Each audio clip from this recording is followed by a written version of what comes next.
Hello everybody, I just wanted to give a brief channel update since I haven't really released any videos in a while. So there's a couple reasons for that.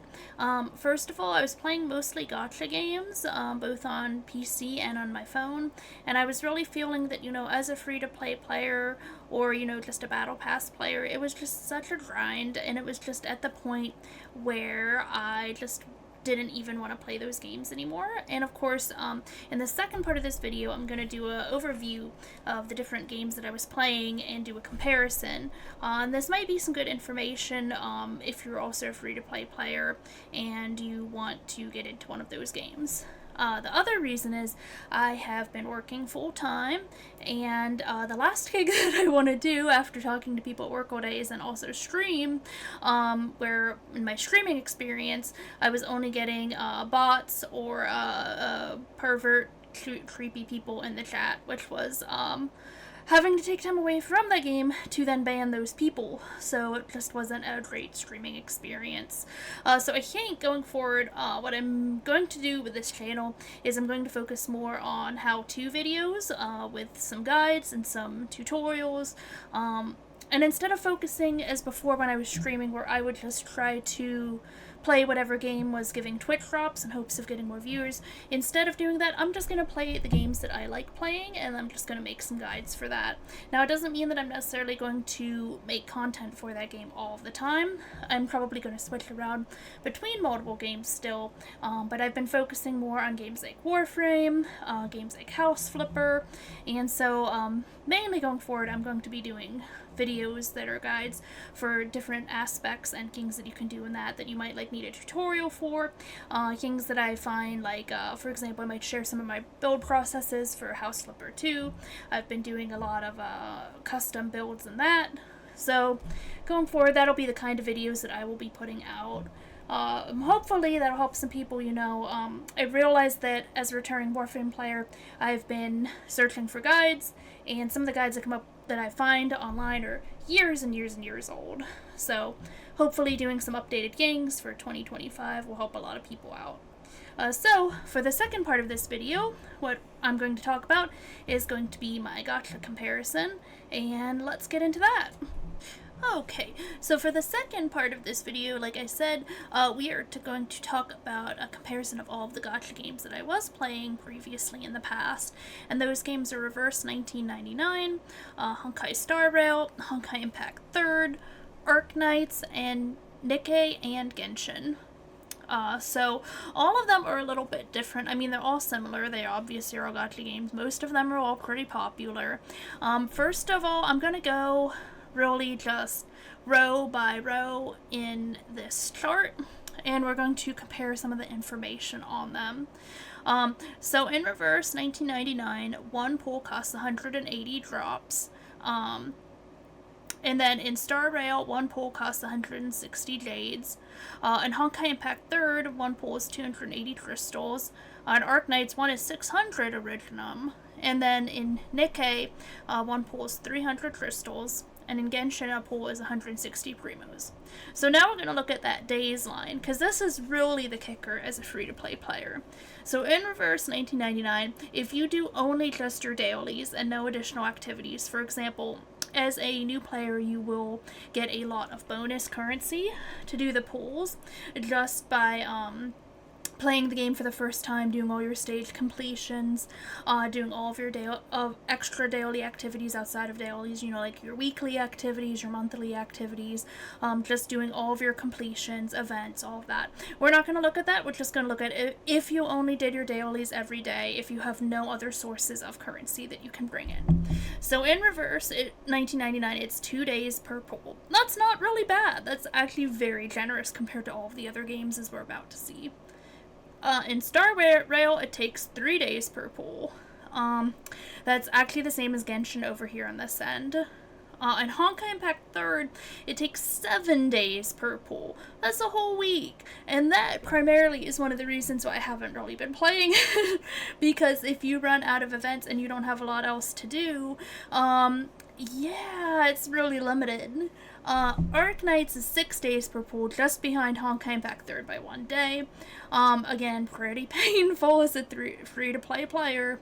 And Nikkei is also 3 days per pool, same as Genshin. So as you can see, all games except Honkai Impact 3rd and Arknights are pretty okay. I mean, you're getting a couple pools a week. It's not terrible. I mean, it could be better. Then let's look at the amount that the dailies give. And this is how we figured out the days per pool. So the dailies in Reverse 1999, they give 90 drops. That's why we've got 2 days per pool. In Star Rail, it's 60 jades, so it's 3 days, really. In Honkai Impact 3rd, your dailies, completing everything, only gives you 40 crystals, which is really low and really sad. In Arknights, it gives you 100 Iridium, so obviously 6 days. Again, pretty bad. Nikkei gives you 100 crystals, which isn't totally terrible. And Genshin gives you 60 primos. Then we're looking at the monthly. The monthly is like if you buy the monthly card, is what most of the games call it. It's usually, as you can see, $5, and then it gives you extra currency per day.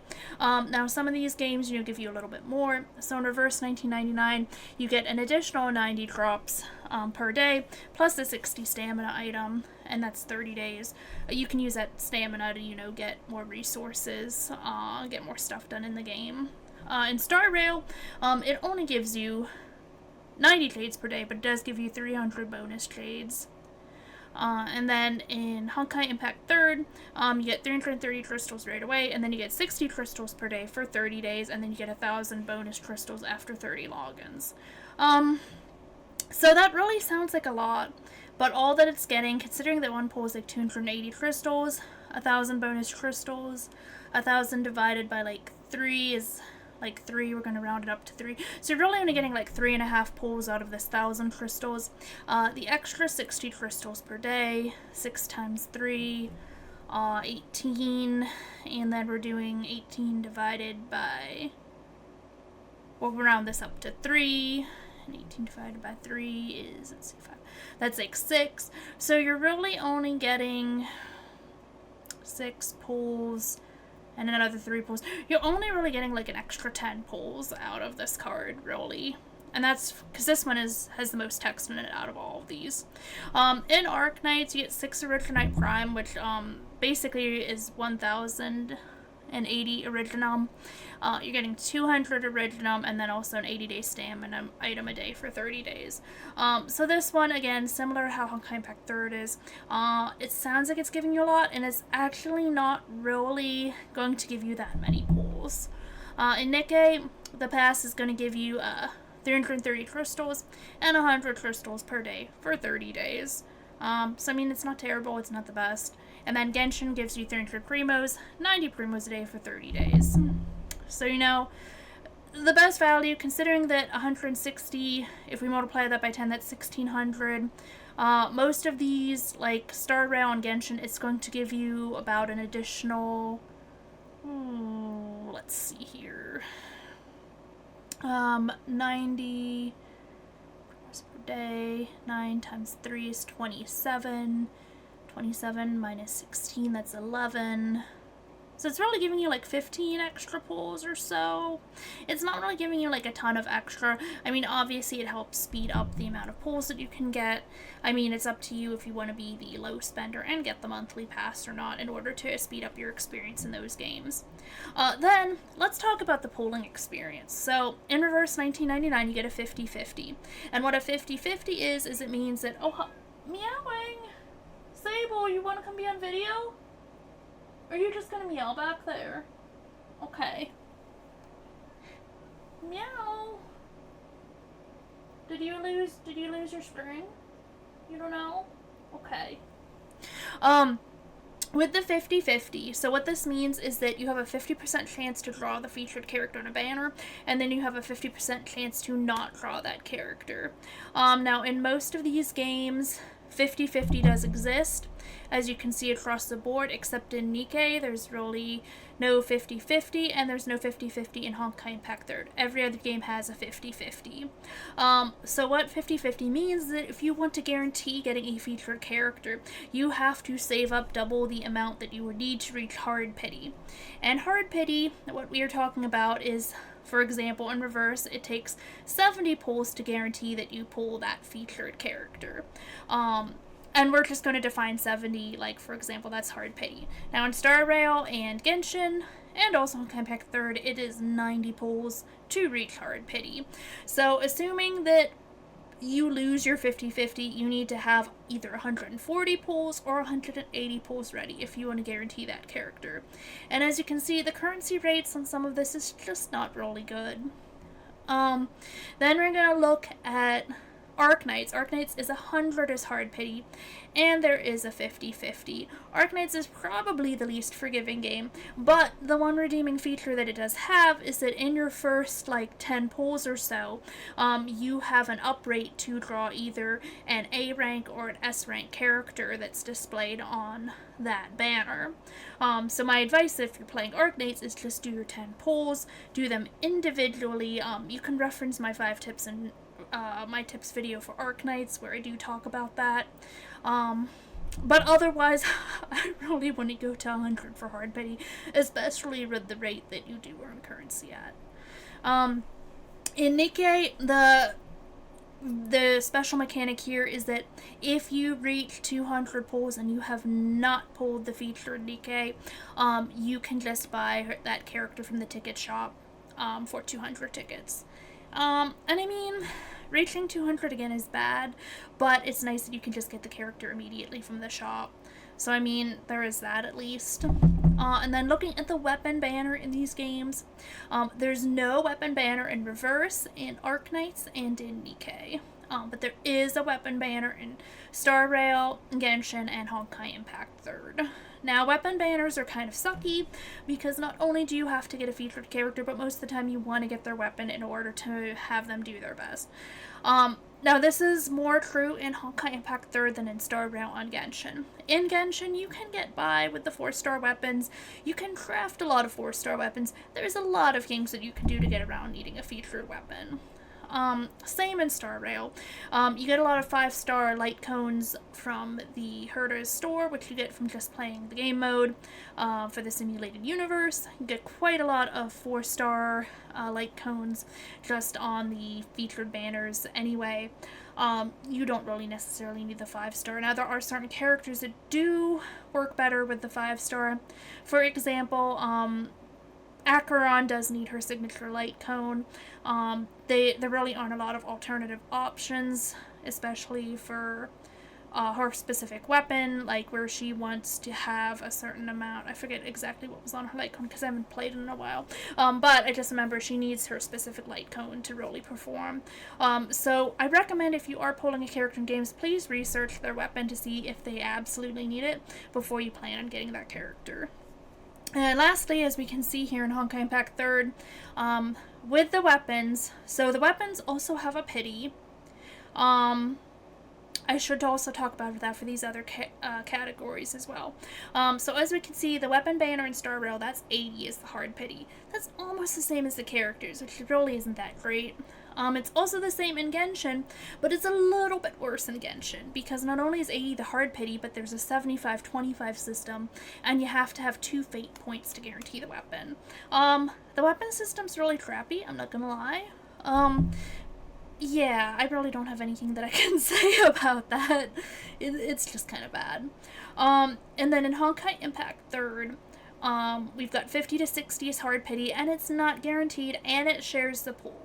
So, for example, there will be a pool of equipment where they might have 2 to 3 different Valkyries, signature equipments, on the same weapon banner that could be up at any one time. It's called like an equipment banner. So if you're pulling on that, you're not guaranteed to get the item. It shares the pools with all the other Valkyries whose special equipment is on that banner. And then you would have to get to, possibly 120, 180, and beyond in order to hit that hard pity. it's really unforgiving, because if you don't have the signature weapon in Honkai Impact 3rd, your Valkyries just aren't going to be doing the same level of damage that other units can do. Now, there are some Valkyries that you can get from the store who do perform okay without their signature weapon, because there's viable alternatives that do pretty decent. I would say, I'm trying to think here, Prometheus, before you get her signature weapon, it's okay. I mean, you do really need her signature weapon. I'm trying to think of who else can really do okay without it. The supports in the redo of Honkai Impact 3rd, like the newer zones, some of those supports, they can do alright, but most of the time you're gonna need that weapon in order to really make that character shine, especially as a main damage dealer. For example, if you're getting Siren from the War Treasury, you need Siren's Scissor Blade for her to really do a lot of damage. A character I found that does a decent amount of damage without necessarily needing the signature, Natasha or Raven, she's pretty alright. You can get her fragments easily without needing to participate in Gacha. But again, I have guides that are covering the War Treasury, all of those units. So again, in conclusion, this chart is really why I got burnt out on Gacha games, because as you can see, I was primarily focused on playing Honkai Impact 3rd. The crystal earn rate is just terrible, and you know, once you've played content once, outside of events, you just don't have a lot of alternative ways to get crystals. So as a new player, when you're playing through your new player beginner guide, you get a lot of crystals, but once that goes away, then you're just kind of in, it's just kind of sucky, honestly. And I mean, out of all of these, I would have to say Nikkei is probably one of the most fun games. I love that there's auto battle. I love that there's auto battle in Star Rail. I love that there's auto battle in Reverse 1999. Auto battle is great because you can just leave it auto battling, doing your dailies, when you're watching TV, when you're doing other things. It's great. It's a little more difficult when you have to manually do all of your dailies, and I will say I've played Honkai Impact 3rd in both PC and mobile, and I do find it to be a better experience on mobile. On PC, there's a lot of keyboard mashing you have to do to get anywhere in certain game modes. But yeah, that's really the comparison. That's why I was feeling the burnout. And so what I'm really going to just be doing going forward, like I said, I'm going to be focusing more on games that aren't necessarily gacha games. I'm just going to be making guides for games that I like playing. And yeah, well, hopefully I will see you guys in the next video. And yeah, have a good day, everybody.